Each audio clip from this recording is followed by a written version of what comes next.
Listen, dude. I'm not gonna lie. I am a Yankee hater. I am.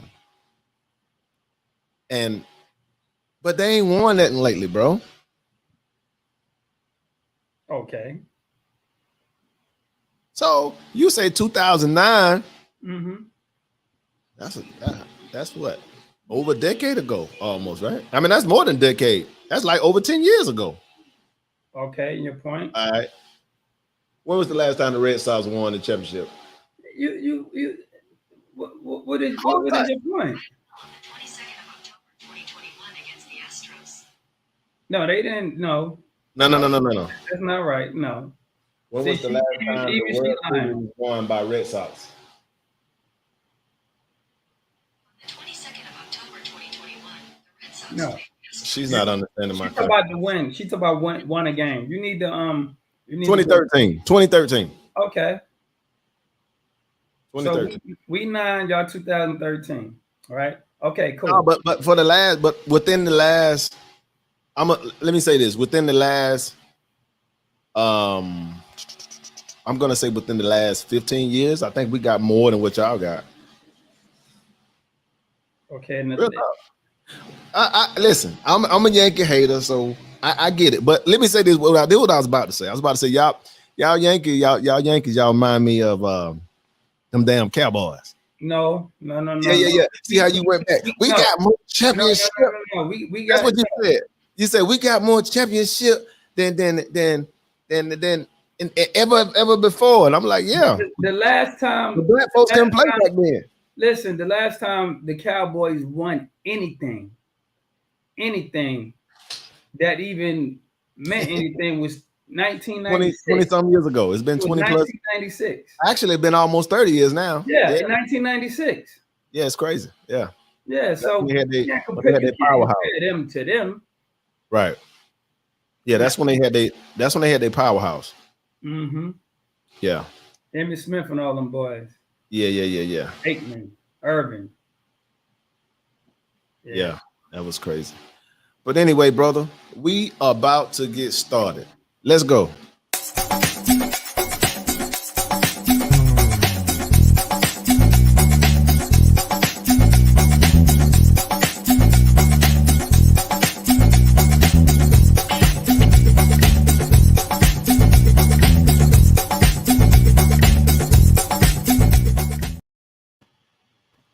Once again, we are back. Welcome to the Brown Spade Podcast Show. I got my brother from another mother, Cleveland, in the house with me. What's going on, brother Cleve? Morning. What's going on, brother? Nothing much, man. Chilling. Uh, so I don't have a whole bunch of topics. And I know we talked yesterday, and so you mentioned, you said you got a text message. I got a messenger. You got a message, yeah, from a relative, right? No, Well, not a relative per se. Yeah, a person. You got from a person. Okay. Right. So he got a message, and I guess we'll start off with that. Good morning, Erica. How you doing? Erica in the bit. Hold on, before we begin, I gotta give my shout outs too. Because I want to give a shout out to Miss Selena Powell. Thank you. She's a new subscriber. I just want to tell you that we appreciate you. Yeah. We appreciate you very much. Yes, we do. We got Brother Elliot. I think you already subscribed, but just because you even typed in and then mentioned some stuff about the show, your comments, they matter too. So I want to thank you for that, Brother Elliot Teray. That's another one of my classmates. I appreciate you. Thanks for the love, brother. Yeah. And I had another shocking classmate, Miss Pam Epps. Thank you for being a new subscriber. Yes, we appreciate all the support that we get. We appreciate all the support we can get. Y'all are the reason why we do this. Yeah. And thanks again for the last show. 7 o'clock Yeah. In the morning on a Sunday. Right. Y'all we do. Yeah. What's going on? Miss Erica? How you doing, sister? So yeah, so just thanks everybody for all the support. We appreciate it. You know, we appreciate everything we can. Just showing that we doing, trying to keep it positive content. We talk about a variety of subjects. We got Ant B in the building. What's good, brother? Good, Ant. What's Yeah. good with you, bro? All right. So go ahead, brother. You go ahead and start this thing off, and then from there, then we'll get into the subject. But the meat of the subject, well, we'll get to that further down. But go ahead, Clay. What you got? No, I was just talking to Daniel, and I had a person who I haven't spoke to in a very long time.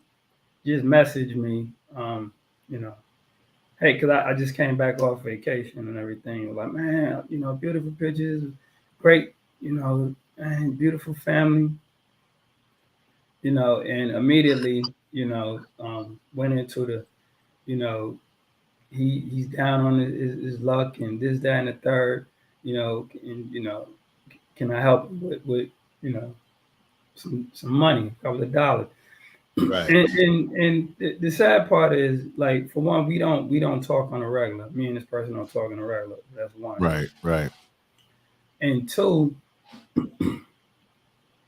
you you people look at how you move on social media, and they just really believe that you just got money to you just got a account saved for people who mismanage their money, or people who go to jail, or people who you know overspent on a holiday. You got an account sitting there waiting for these people to call so you could just issue out money. And no, it's not like that. They'll give you examples and explain to and express to you how their family is going without, not realizing you have a family too. I have a family too. Right, right, You know, I have a wife. I have kids. Like, no, so you want me to take from my family to give to you to provide for your family, and that's not how it is. And that's not fair for you to call a person. The only time you do call them is for money. You know, for instance, Daniel, you call me, say, hey man, listen, you know, this happened, that happened, is it right, possible, I can get some, couple of $100, whatever. Yeah, we right, talk on a regular. We have right, that relationship. We talking right, on vice versa. If I was to call you, it's the same thing. right, I got my homeboy Terrell, which is like a brother to me. right, My Johnny. It's some people that Mike, he could call. It's people that I talk to on a regular, that we right, have that connection. We have that relationship that if you call me, bam, I'm there. I got right. you. But don't if you don't talk to me, like, I think the last time we talked was like years ago, and out the blue you see you looking on social media and you think that, no, come on, man, don't do that. To me, that's is disrespectful to me. Very, very disrespectful. It's disrespectful to me That's what I was gonna say. You took that words out of my mouth. because in order for you to call me, you got to know the type of person I am. And I'm not that type of person. Apparently, you don't know me for you to call me out the blue, or text me out the blue, or message me out the blue to Right, ask me this. You know, and I'm like, I don't have it. I mean, I no. You right, you look at how I move on social media, and you just think that, not realizing that, I plan everything that I do. You know, I right. plan these things. Right. It's funny because the more you get into the conversation, I'm sorry, you done? Yeah, I'm done. I'm done. I'm done. The more you get into the conversation, the more it makes me think about a childhood friend of mine's. Um, you know, I again, it's one of those relationships where it's kind of not a relationship. It's just somebody you've been knowing for a long period of time. And so I've been knowing this guy since I was what, eh, maybe 10, 11. But anyway, like you say, they see how you're moving on social media. He hit me up on on the messenger one time. He was saying, he's down on his luck, blah, blah, blah. And I appreciate his honesty, but I already knew, what I'm saying. I always kind of keep a tab on people, even though they think I'm not keeping a tab. I'm keeping the tab. You know what I'm saying? I'm getting a little rundown, a little what's going on in your world at its present state. And so he reached out to me. He asked me, it was a small amount. I'm gonna send him a small amount. I'm not looking for it. And that's it. But when I sent it to him, because he gave me his Cash App immediately or whatever. And then he said, so when I sent it to him, I said, how you leave the little message on the Cash App? Mm-hmm. And I said, the last time. I said first and last time, And so, like I said, the more you start talking, the more I start thinking about it. So just a few weeks ago, he was like, oh, I'm going through this. I mean, on Facebook, he just crying out. And I know he got some type of drug problem. You know what I'm saying? The word already had been out, And so, yeah, I need this or whatever. And then this time he reached out to everybody. So I ignored that one. So then a couple of weeks ago, he sent me another one sent me a photo. No, he sent me a link. He sent me a link, Cleve, and it was an apartment complex. This is my daughter, her house burned down. Send me something, yada, yada, yada. I'm like, huh? So every time, and the way he's thinking is every time he feels some type of hardship, he thinking that I'm supposed to come for his rescue. And that's not how it works. I'm like you, Cleve. I'm a family man. And I'm a family man who just had a baby. And I'm the same way. I'm only gonna extend my arm for those who I know who have, been loyal from the soil. If Cleve needs something, hey, it ain't nothing to think twice about. Because one, I know that Cleveland is not gonna just ask me anyway. So I know if he even fixes his mouth to say something like that, I already know it's something serious going on. I know without a doubt. And I'm the same with him. Yeah, we don't even have a story where he even asked me for anything, and I never asked him for anything. Yeah. But I'm letting, just like he let me know, I'm letting him know that, hey, he got, there's nothing that, I will extend my arm, to this brother. You know what I'm saying? And I can't say that for a lot of people. I cannot say that for a lot of people. That don't mean I don't love you. That don't mean that you're not my homie or whatever. I'm just saying that very few people that you can move like that to. You should. And it's, the thing is, like, I know of people who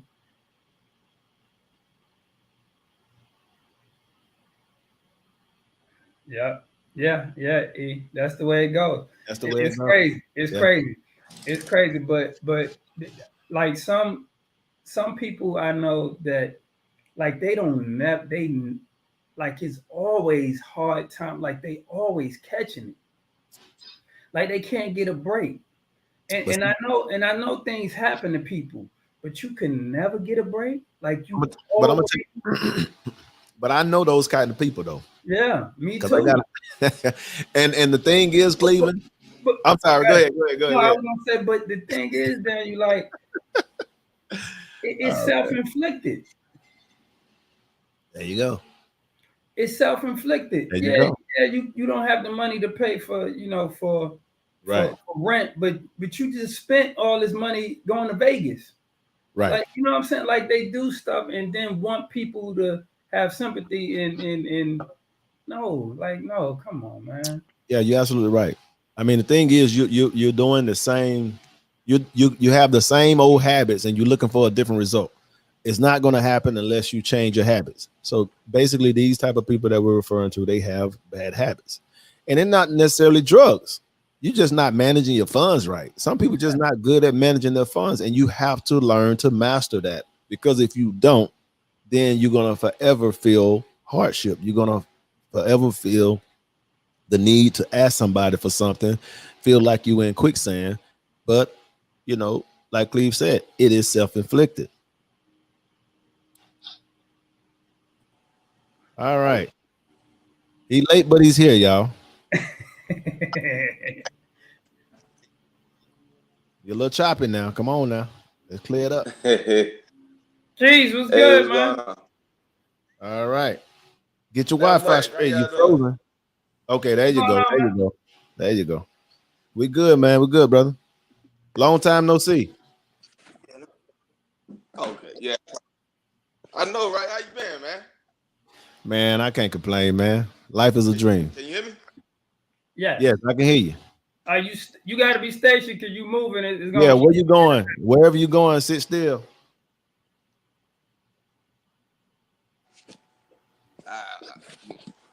Are you going to a stable place? Okay.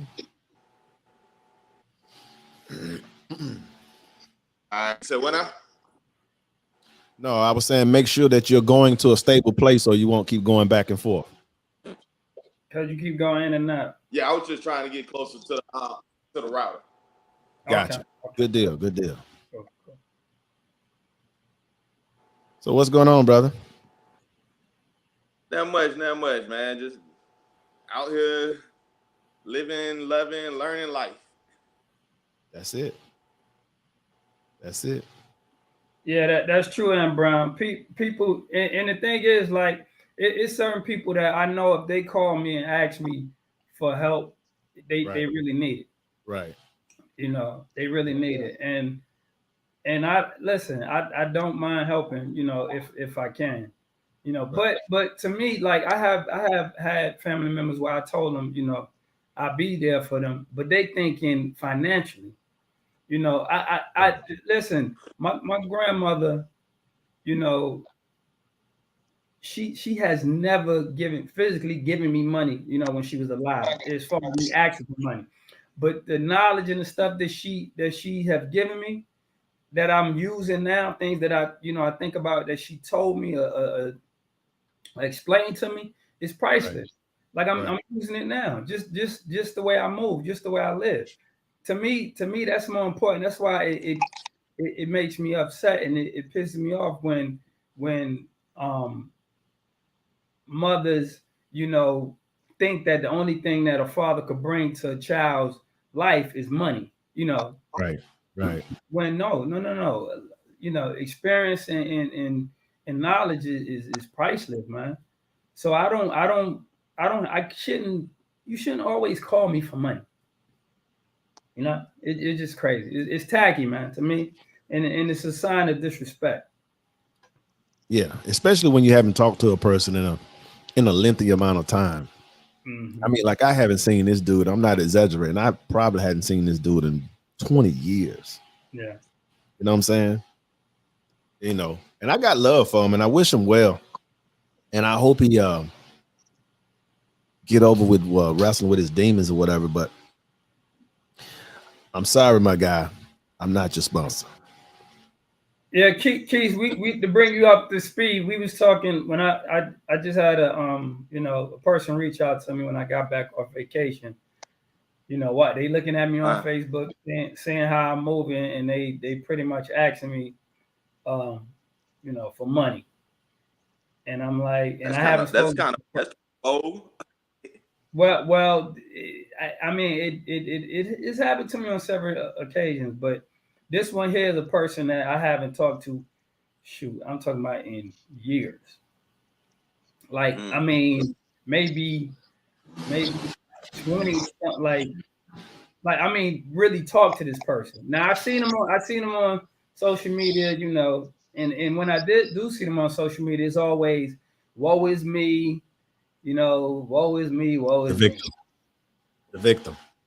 So that type of energy in itself can weigh a person down, and that's one thing that I always try to stay away from, even when it's family members, because I don't want that type of energy. Like I don't mind, to your point, I don't mind helping you if I can help you, but a lot of time knowledge is more important than the money aspect. So if I give you money, will you still be in that same position next month, 6 months? So apparently money's not the problem? Is it your discipline, your lack of certain resources? How can we put you or assist you in putting you in a better position to where you don't have to ask people for money? And I understand people, fall on hard times, different things like that. But what can we do to go forward to try to alleviate that not happening again? What's the root of, you not having money to at least take care of your necessary things in life?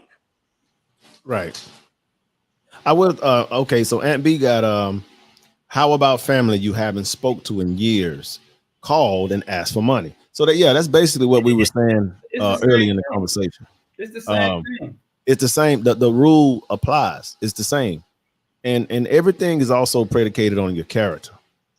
Because if you haven't talked to me in years, how can you out of the blue just make that type of phone call? What give you the audacity to do that? Because we have to share the same last name, or because we're relatives?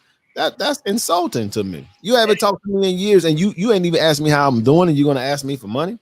But here's the thing: why haven't I spoke to you in years?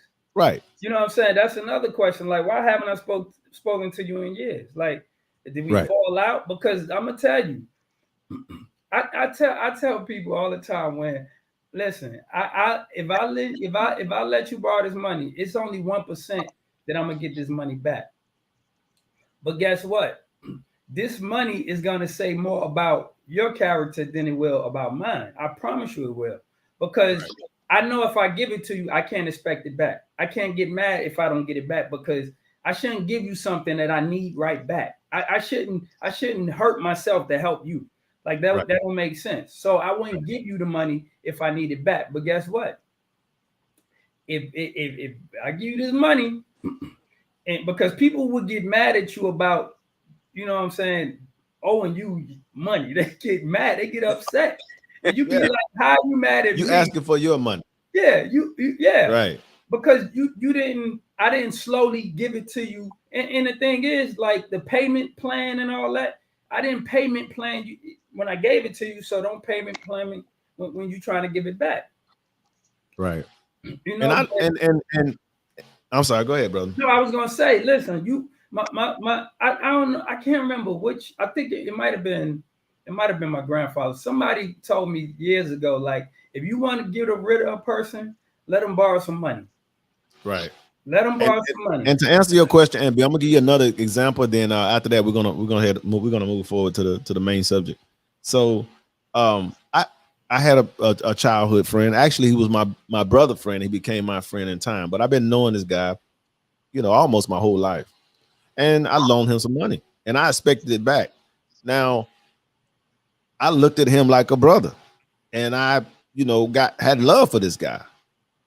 Now, granted, if I gave it to him in one lump sum, even if he had a problem with paying, just show me some effort that you're trying to pay me. I'll accept that you're showing with some effort. But when you show me zero back in return, so needless to say, it ended our friendship. And I haven't spoke to him in years. I probably haven't spoke to him, 7 years or so. And so that can be very detrimental. So I'm with Cleveland on that. If you can't loan it, if you can't say you're giving it to somebody, then don't loan it. I prefer to just give it to somebody than loan it. You know what I'm saying? But I'm not in the giving business either. Let me say that too. Yeah. and listen, let me tell you, if they call you and you wait 3 days, call them back. I promise you, they'll have figured it out and be like, oh man, I want to borrow some money. They'll find a way. Wait 3 days. Call them back in 3 days. I promise you. They will find a way. Yep. They'll figure it out. Find a way. All right. So we're going to go ahead and go into the main subject. So the subject of the day is the power of the passport. So let me say this right here. If you don't have one of these and you are an American citizen, you're doing yourself a disservice. I'm going to say that again. If you don't have one of these, you are doing yourself a disservice. Mm-hmm. Now, I don't think reparation coming no time soon. I think this is the closest thing to the reparation you're gonna get. Yep. So with that being said, I'm gonna say that with a United States passport, you can travel 185 countries. And see what you guys don't understand, it's really a privilege because other people's in other countries, they have their passport, but they just can't go in and out of countries. They're limited to countries. They don't have the same amount of countries that they can go to. So, so you have to take advantage of this. And I'm gonna go ahead and call mine out. I got a son. I've been begging him to get a passport to come to the Dominican Republic. Paradise. He's moving like a snail. Hey, you don't have one of these, you're missing out. I have a problem with people who out here buying luxury things, your Louis Vuitton bags, and you're driving in your BMWs and your Mercedes Benz and your Dodge Charger and all this other stuff. You got and you got on Jordans $300 and $400 for a pair of shoes, pair of sneakers, but you don't have a freaking passport. This passport will change your life from a spiritual point of view, from a global intellectual point of view, but most importantly, it will change your life from a life experience. Mm-hmm. Yeah. My brother Cleve went on a trip, and I'm about to open up and let him in. Well, he went on a trip and he enjoyed himself, and they travel extensively. So I'm gonna let him do his spiel, and then I'll come behind him. So go ahead, brother. Yeah, I agree there. As far as I'm not upset with people spending their money on cars and shoes and all that. My problem is the ones who complain about what's going on in the United States or what's going on in our neighborhoods, in our community, and they not venturing out to even to look at other places in the world. And I'm gonna tell you, me and my wife, we've been to several places, but one of the places that I went to that really changed the way I even look at our people, the way I even look at our culture was China. When we went to China changed my whole thought process, because I would have never thought that we had so much history in China. I just wouldn't. I wouldn't have known that if I didn't go to China, because there was no reason for me to even look to even find out if we had history or any type of people in China, and we did.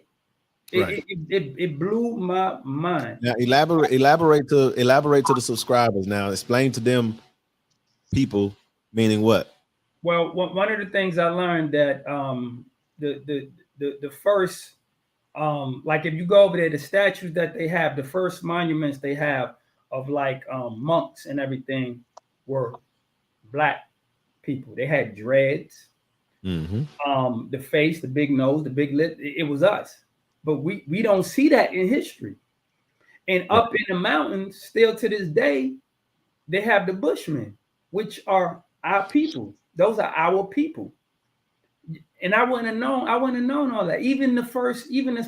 There's a hold on, Clay. Hold on a second. I'm trying to learn something here. So you're saying that there's a group called Bushmen in China? Yes, the Bushmen are They're up in the mountains. Okay. Yeah. So they have another group called Sun Bushmen in Africa. But go ahead, brother. And if you go and Google it, you will see it's gonna amaze you, and they'll give you the history all the way back to how they migrated there. Right. How they migrated there. Right. And you remember you sent me that matter of fact, Dan, the video, the book that we talked about years ago in the documentary, when the men talked about the Bushmen up in the mountains up in China. Right. Yeah. But I started learning more and more. Even when we went to went to Europe. I started learning more and more about our people there. Like the more and more you travel, not only do you learn how we affected just the globe, you also start running into people, Americans outside of the country that they move totally different and they even act totally different when you're in another country. Because I will run into white Americans out in other countries, and because we have the common, we have in common that we are both from America. The conversations, I mean, they communicate with you. They'll reach out to you. They'll look and see you and be like, "Hey, where are you from?" You say you from America. Really? What part? And boom, they just start conversating, communicating with you. Right. And it's amazing because we just got back from Tulum, Mexico, and it was beautiful there. But to see our people there and to see how we interact in another country, it was a beautiful thing, man. It wasn't no arguing, it wasn't no fighting, it wasn't no fussing, it wasn't no looking side at each other. It wasn't no. It was, hey, you from America? What part? Da, da, da, da. I mean, we started conversating, Yeah.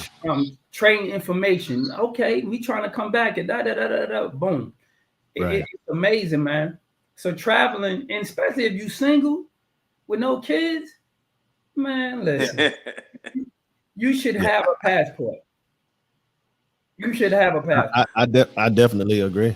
I agree, and it's gonna help you. It's gonna help you develop as an individual, and then you realize. I know I've been around a little bit, and I realized that us Americans, what we consider poor is living in the projects, and some people receiving government funding. This is just an example. And you got in other countries, they don't receive no government funding. Mm-mm. It's all about you wanna eat, you gotta work. It's as simple as that. You're not gonna be sitting on your hands and waiting on something to come through the mail so you can provide for you and your family. The system is totally different.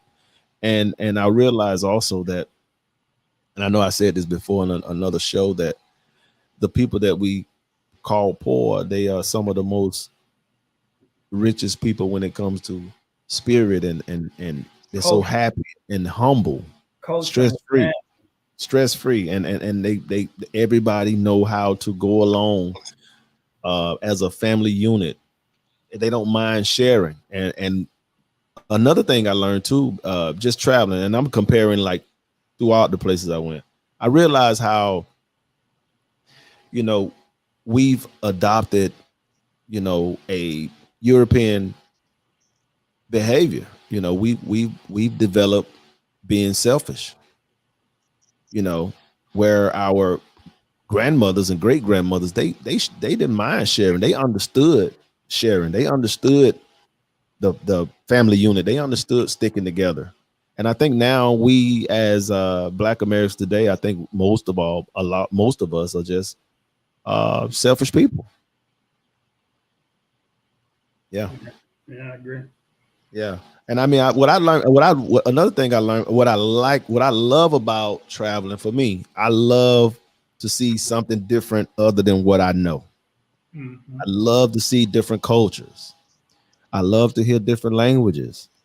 I love to hear different music.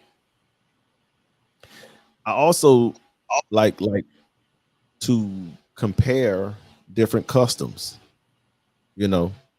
So for example, when I was in Ghana, they a lot of their food they eat with their hands. Yeah. Right. But they don't eat with their left hand, they eat with their right hand. And when they use the hand they use to use the restroom with, that's the hand they use the left with. So you see what I'm saying? So it's something crazy like that. But they use one hand. And in Nigeria, they eat with both hands. So they always, when I was there, they was kind of laughing at them because they really laughing out of ignorance. But then you just have to respect other people's culture. People just do things different. They'll make one better than the other, And so I used, when I sit back and they were like, yeah, the Nigerian, they eat with both of their hands. We don't do that here, da da da, you know. And I thought it was funny, but I also understood and respect that, you know, culturally you're different, but ultimately, you know, we're still the same. You got your passport? Have you traveled out the country? Yeah. Where have you I been? moved around a little bit. And to like this, to y'all point, like just having a passport, you become a global citizen. And you know, you open up, just piggybacking off some of the things you guys said. It opens your mind to a wide world, a different perspective. So Right. you understand how people move around. And to your point, Poo Poo, the Thank you, sir. oh well, my bad. Dang. Flashback moment. But you know, what was I going with that? Yeah. And when we talk about poor and different things, it's all relative to where you at. So the poor of America, they still have access to clean drinking water. Where you go to some of these other countries, they don't have access to clean drinking water. They don't have health care for the kids and different things like that. So we do Right. take a lot of things for granted. But Right. you couldn't tell in certain places you couldn't tell them that they poor because, like you said, they have so much to give. So many things spring forth from what they do and how they feel about the interdependent connectedness of everyone. Right. And I think that's what you see a lot of times, and like just you know you understanding different viewpoints and not getting caught up into the biases that we have somewhat been raised on from being Americanized. So when you travel outside of these countries that don't have a level of influence, you seeing different things. You seeing a lineage of different things. You seeing, like you said, their customs that go back before, you know, the BC era and different things, how they can make those connections and understanding the importance of those things. Right. And I talk to people and who go to different places out the country, and I didn't like so and so, and I'd be like, why? And they'd be like, because it was like this, it was like that, it was like this, and I explained to them, like, it's not America. Like, what are you talking about? You was in Cuba and you talking about American value? Like, no, you was not in America. Stop going to these other countries, forcing your values on these people. That's what the Pilgrims did. I mean, stop doing that. Listen, when you go to these other countries, embrace the difference of how it is, what you normally know. Embrace it and enjoy it. Stop going to these countries basically wanting to compare to America. No, of course you're not gonna like it. You just not. Right. But I enjoy. What about? Go ahead, Marquise. Go ahead. I can't hear you. How do you feel about the people who travel and then they spend their entire time on resorts? Ooh, that's a good question. I feel like those people went on a resort. And it's funny and there's nothing against Sister Erica. Sister Erica, there's nothing against you. I know you said you went to Punta Cana. And I know a lot of people when they come here to the Dominican Republic, they go to Punta Cana. Now, don't get me wrong. Punta Cana is a beautiful, beautiful place. Beautiful resorts. I mean, you get treated good, but you miss out on the Dominican culture when you go to those resorts. And they're not just Dominican. If you go to any resort, if you go to Mexico, if you go to Africa, if you go to anywhere and you go to a resort, if you don't get away from the resort, you kind of do yourself a disservice. You kind of miss out on some things that you could have obtained because you was already there. You was there in that country, and you're gonna miss out on a lot because you're gonna feel like you in a hotel in America the way they're gonna treat you. You know, you're gonna feel like you're in a 5-star hotel. Yeah. I mean that's a great question, Keith, because it's funny. Me and my wife, we typically go to resorts, but we always find a local, somebody who works on a resort who's local, and he'd be like, you know, this, that, and the third, and we actually venture outside of, you know, the resort. But this go round, we got an Airbnb, and man, let me tell you something. Mm-hmm. Their roads is nothing like American nice paved roads. And when I tell you, we walked. Because one of the things everybody was saying was, you know, in Tulum, if you want to go to Tulum, it's a beautiful place, but they roads are nothing like our roads here. Okay, You can get a bike, you can rent a bike, but if you haven't rode a bike in years, you gonna feel it. Bicycle or motorcycle? you're gonna fail. You're gonna fail. You saying a bicycle or a motorcycle? Yeah, bicycle, yeah. Okay. Or even a scooter. Or even a Right. scooter, like, because we was looking, we was seeing 3 people on a scooter. You know what I'm saying? You see a man, a woman, and the child in the middle, right? And I'm looking at them, but they in sync. When they go through them potholes, when they go, everybody lean up and then everybody jump up, like they in sync. I'm looking like, I told my wife, I'm like, we are not gonna be able to do that because we're not used to these potholes and everybody down there on a bike. But I told her, I said, yeah, I said, this would be something that if somebody was to move to Tulum, this is something that from the state, this is something that they're gonna have to get used to. And then on top of that, sidewalks is not available everywhere. You be walking in the street, you got to watch out for cars. Like it's a lot of things that we appreciate in the States. In these other countries, you ain't gonna get that. You ain't gonna get sidewalks. You gonna have sidewalks on like a main street, but like these little side roads, we walked. When I tell you we walked, we walked. Them high heels and pretty dress. When you go to Tulum, throw that out. Throw that out the window. Get you some comfortable sneakers because you're gonna do some walking. Yeah. You gonna do Sister Erica, I wasn't saying that. I said when people go to Dominican Republic to the resort, that's what when they go to Punta Cana to the resort, most people, that's what I said. I don't think you. Yeah, and some people don't even want to. Some people don't want to interact with. And there's nothing wrong with that. But they don't even want to enjoy the culture. They just want to see right, and there's nothing wrong with that. Well, I'm just answering Brother Marquis' question, which was a great question because some people cool with being on the resort. But again, I'm saying in general, not you, it's nothing personal. In general, if you don't do that, you don't get a full experience. You know, that's just like some people go to Jamaica to be on the resort. Yeah, we went to Jamaica. You might have had a great time, but if you had a local that could take you a little spot here and there, 1 or 2 spots, you have even such a greater time. You know, that's all I'm saying.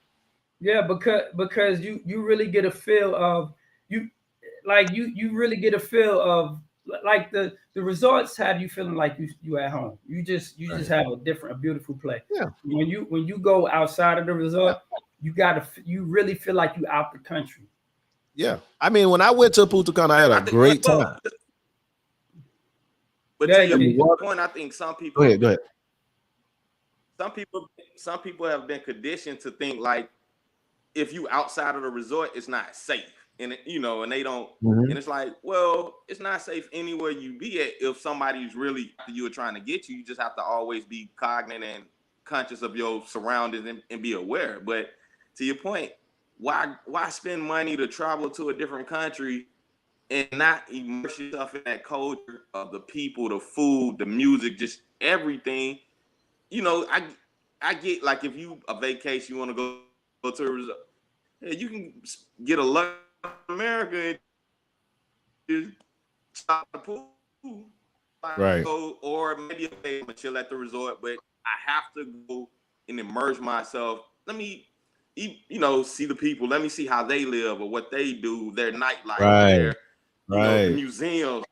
Like it's so many things that just really opens your mind, and you come back. You still can come back refreshed. I don't have to get a level of recharge.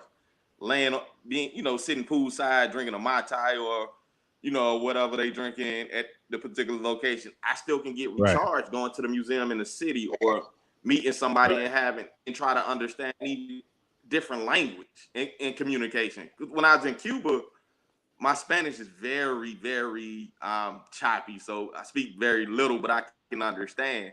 And one thing I can say, you can understand trash talk in any language. And I ended up with a couple guys and we dominoed. And Right. I couldn't understand what they was. I knew they was trash talking, but we had a great time just playing, and you know, it was one of my highlights just being over there. So Right. Yeah. Yeah, Cuba is one of the places I would love to go to. what's that? Cuba is one of the places that's on my list. Cuba was on our list. Yeah. We were supposed to win last year, but you know, all this stuff hit. Yeah. And we didn't get. But let me say this also. You can all of these countries that we're talking about, they got expat, you know, black expat in all of these countries that you can reach out to, and that's what me and my wife do. We reach out to you know, different expat. So we was kind of we kind of got a map and everything of where we should go, what we should do, where who to be, you know, what places to go, what places not to go. We Right. kind of got a blueprint of what, you know, what to do in these countries. So I really enjoy the fact that we are everywhere, you know, and people are willing to reach out and give you information. Because I'm telling you, we went to clubs, we did a lot. We went to the jungle, like we did a lot this go around. Hey, Clay, but here's the crazy part, right? And it's funny you said how you have a lot of black expats throughout these countries, throughout the world, but a lot of people the people who don't travel have no idea that, you know, that there's black Americans like in these places, and they're just fine. Mm-hmm. They're living just fine. So yeah, so Simple Vandalism, he said, when I travel outside of the States, I like to mingle with the locals. I always stay in hostels or guest houses. I never stayed in a guest house. I haven't stayed in a hostel either, but yeah, but those are places that you definitely get a good experience. Now, when I went in Africa, I know my first trip there to Ghana, I was dating a chick because initially I was gonna live in Africa. But anyway, so when I first got there, you know, I stayed with the girl who I was dating. I stayed with her brother, and that was a cool experience. You know, I stayed with him for a few days, and then I went to the hotel, and then that one I, you know, felt like American all over again.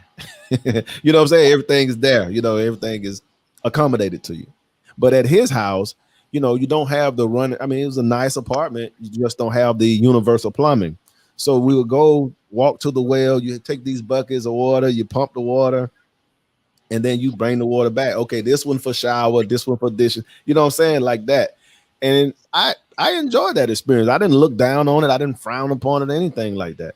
You know, and I thought it was great because it was just a community. So everybody in the community, they would go to this place, and you just get the thing, you just pump it up and fill it up with water, and you just go there. So that was a cool experience for me, but I didn't look down upon that. And then so when I came to the DR, a lot of them don't have universal plumbing either. They don't have the well pumping, but the system is systematically the same for those who don't have universal plumbing. Some people have universal plumbing here, some people don't. Where, you know, so it wasn't new to me once when I got here. I was like, yeah, I've seen that before. You know what I'm saying? But you know, but it depends on the level of where you are in whatever country you're in. Yeah, and I mean, like I tell you, they gave us a lot. Reaching out to the black expat, they gave us so much information, so much stuff that we could do, and they was willing to even, you know, they even had meet and greets, which we didn't get a chance to make because we was exhausted from walking, and that heat, it tore us up. But it's just so much. It's just so many of us all over the world that we have to communicate with each other. You know what I'm saying? When we go to these other countries, I mean, you could type in. It don't matter where you want to go. If you type in black expat in that country, they got a community there. Somebody there. There. Yeah. And look, and they want you to come. They welcome you with welcome arms. Like it's just me and my wife, we meet so many dope people when we go out the country, man. And I'm talking about just it's amazing how people act when they outside of America, man. Whether they black, Indian, like we met people from California, from Texas, and my wife, she always draw great energy. I mean, people always just just conversate with her, want to know where you from and da. And you can easily be like, wait a minute, you trying to find information from me, and what you trying to rob me, because people think like that. But we meet so many great people outside of America that's from America. You know what I'm saying? Not just the people that's there, not just the locals, but even with people in from the States. Because most of the time, most people that travel, they open-minded. They not stuck on, we going over here and we gonna change the way they do things, and we gonna bring our values to Most of these people, they're open-minded. They embracing all the culture. They loving it, and that's what we get every time you get. And I even talk to a person like, man, the cartel is in Mexico. I'm like, bro, like I don't deal with with those type of people. Like, come on, like I mean, if I'm into drugs and into the cartel, yes, I'm gonna run into that in Mexico, but I'm not. That's not even on my mind. They don't want no. They don't listen. They have no reason to bother you. Yeah. Then they talk about, well, I know so and so. He said this, that. I'm like, he's probably in that world. He has to be in that world. He has to be, because the cartel is not coming up to me. Like, what are they gonna kidnap me for and do what and hold me for ransom for what? Who they gonna call? Like, come on, man. Think about what you're saying. Yeah, it's crazy, man. That's just ignorance, bro. Yeah. So Cleve, let me ask you this question here. So I know you're vegan and everything. So how would you rate that vegan restaurant that you went to? Oh man, listen. 1 to 10. 10 is the best. 20. Look, we had. I mean, I posted the pictures, man. We had artichokes. Oh my god, man! Listen, the vegetables there taste totally different than the vegetables here, man. I'm talking about you can taste the water in the food. Like lately, I've been eating peaches and plums and stuff from here in the state. It's dry. There you can taste the fruit. Papaya, like, oh my goodness, man. It was amazing. And the best food that we got wasn't in the restaurant. The best food we got was local food. Was the local food, man. They call it street food. Man, street food, yes. The street food was so good with the flies flying everywhere. Like the food was good, man. Hey, give it to me. Yes. But let me tell y'all what's crazy about. Let me tell you what was crazy about. I was talking to one of the guys, the locals, and he was telling me that because we walking around and I'm seeing dogs. I'm just seeing pit bulls and all types of dogs just walking. And these dogs they look healthy for one, and two, they not vicious. Like people just walking around. I'm like, and he was like, yeah, our animals are not vicious. He was like, why? He was like, we don't beat on our dogs or kick our dogs. He was like, no, we can feed them if we can. I mean, they just walk up to random dogs and just pet them, which of course, they got rabies and all that stuff over there. But he was like, so we started talking about the sharks, and he was explaining to me that. He was like, yeah, we don't have shark attacks like that. We have small sharks here, but we don't have. He was like, I know in the States, I hear about the things that y'all go through. He said that's because y'all vicious to everything. He said y'all would kill anything. He said y'all would kill it and don't have to eat and don't. Y'all not killing it. This was a Mexican guy, huh? Was this a Mexican guy? Yes. He said y'all don't kill it to survive. Y'all just kill it. Just because you can.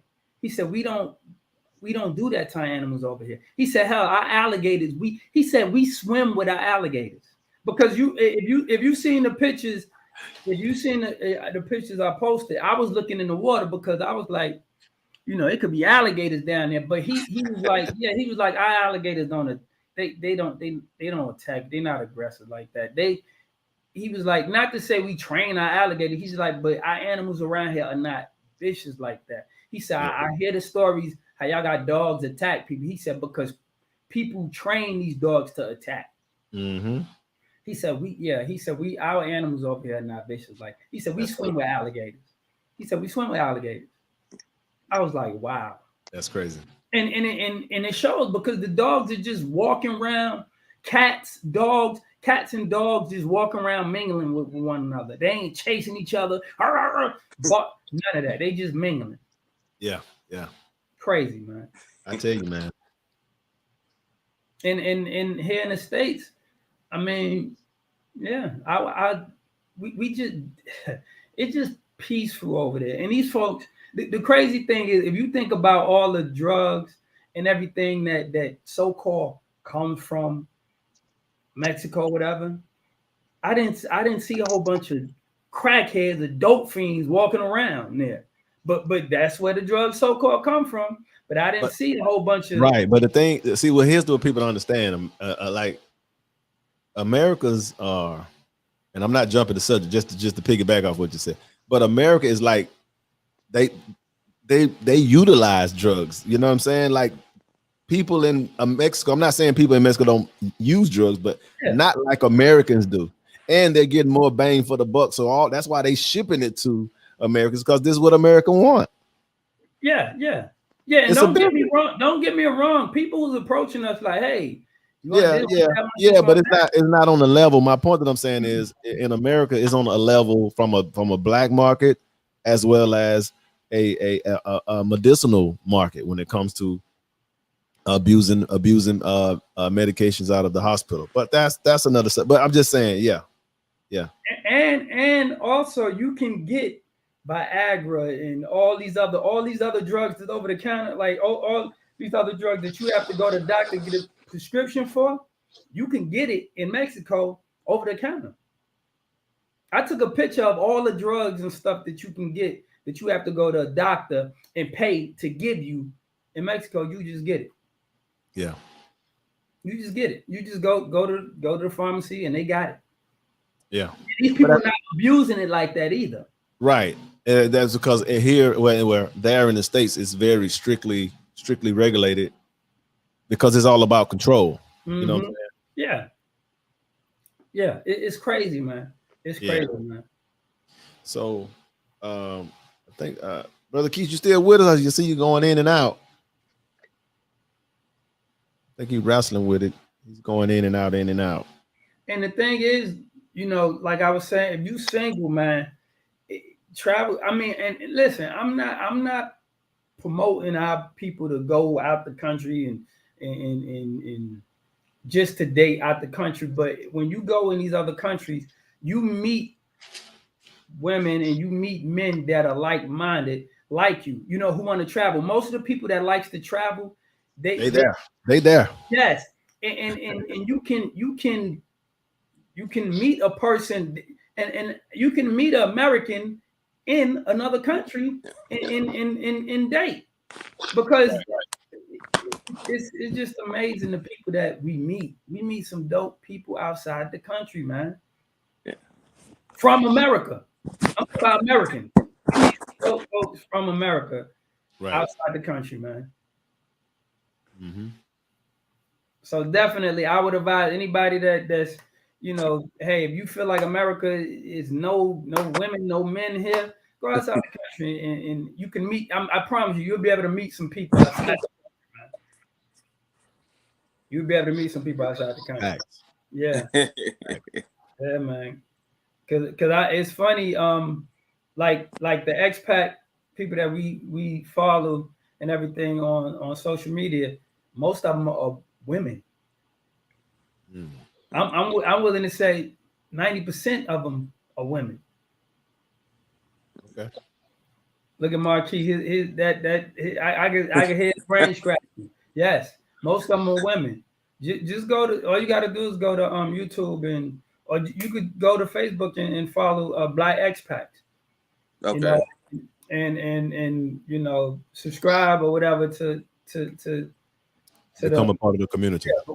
become, and you'll be amazed at just the things, the information they give you. They even give you a breakdown of what you can expect to spend or what you can pay. Don't pay this, because when we was there, we had no clue. Well, we did know how much they expect to spend on taxis, because they don't have in Tulum, they don't have Uber.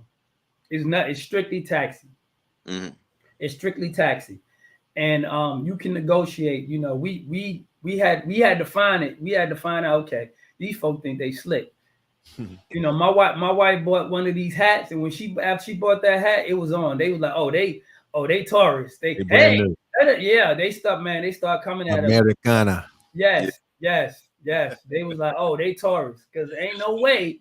Ellos Americana. But I mean that's like when certain groups come here and you have an experience with them, you like, well, why you always trying to haggle me about a price? It's not a level of disrespect, but that's part of their culture. Like, the first price is never the correct price. So in my mind is, well, how low can, you know, what's a reasonable price that I'm willing to pay for this and not feel like I've been had, or not, and hopefully for you not to feel that I'm trying to cheat you. What's that medium ground when we and that's just part of negotiation. That's it. But life is about negotiation. Yeah. It's about You trade-off. negotiate when you're on your job about the pay. When you first walk in the door, they ask you how much you willing to pay, and you write down on a sheet of paper, or they tell you if you want to make that amount. And most of the time, people accept it without even debating. Yeah, it's about trade and trade-offs, trades and trade-offs. And the funny thing is, we caught on fast, because for one, you know, just from talking to expat on negotiating, you know, prices, but we caught on fast because they listen. Which our dollar over there is what I think. I'll put it like this: gas over there is $1.19 a gallon. So how much? What is the ratio? Because everybody in South America, let me say this: everybody in South America have pesos, so all pesos are not equivalent to one another. So one of our dollars equal to like 20, 22, 21 of their dollars. Pesos. Yeah. Yeah, not dollar, peso. Yeah, pesos. Yeah, pesos. Yeah. Right. Yeah, man. So we have passed the hour, man, and Brother Keith, it's nice seeing you, man. I haven't seen you in years, man. I'm proud to see you grow up to be a nice young man, brother. We always do this thing at the end. We always come to a close where we want to, you know, food for thought or share something on your mind. And so yeah, what you got to say, man?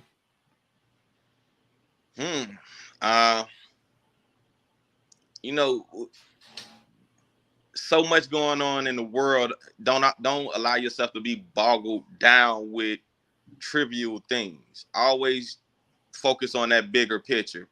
You know, enjoy, like people said, it's not always about the destination, it's about the journey. And within that journey, it's about the company that you have along that journey. So enjoy the ride. Yeah. That's a good one. Listen, brother, appreciate you coming on. Keith, you single? Yeah. Thanks for the invite. Yeah. Well, ladies, the man's single. But anyway, I appreciate you coming on here, man. We're gonna bring you back on because we got several topics. No doubt. You know, I would love to pick your brain on. And listen, subscribe, like, share. You know, to appreciate everybody who tuned in today. Appreciate everybody who, you know, supporting us. We really appreciate y'all. But listen, get that passport. Y'all gotta get that passport. Y'all gotta get that, because if y'all don't get, he said Lamar and Rollo. Yeah, that was Shrek. That was Shrek talking. That's the chocolate Shrek. But go ahead. You got to get your passport, man. Because listen, I would have loved to have taken my daughter, you know, on trips like this when I was younger, man. Because things like that, they will remember, man. They will remember when we go spending all this money on Christmas spend all this money on birthdays, spend all this money on just foolishness, man. You could take that money yearly, because this is what we do. We travel on these holidays. We don't spend all this money on stuff that you're gonna be throwing away or giving away a year from now. You take your family on trips, get a passport, and take your family on trips. They will remember that for years to come, man. Spend your money on that, because all this other stuff is not gonna last. But you know, get your passport, man. Travel, take your family on vacation, man. Travel, please do it, man. Please do it. I just want to say I agree with both of these guys. And again, if you don't have one of these, you need to get yourself one. Put down. Don't buy those new Jordans, those retro coming out this year. Don't buy them this year. This is less than $200, and it lasts for 10 years. Mhm. And this is the best bang for your buck. It's gonna last longer than your Jordans, I guarantee it. On that note, we're out. Peace. All right.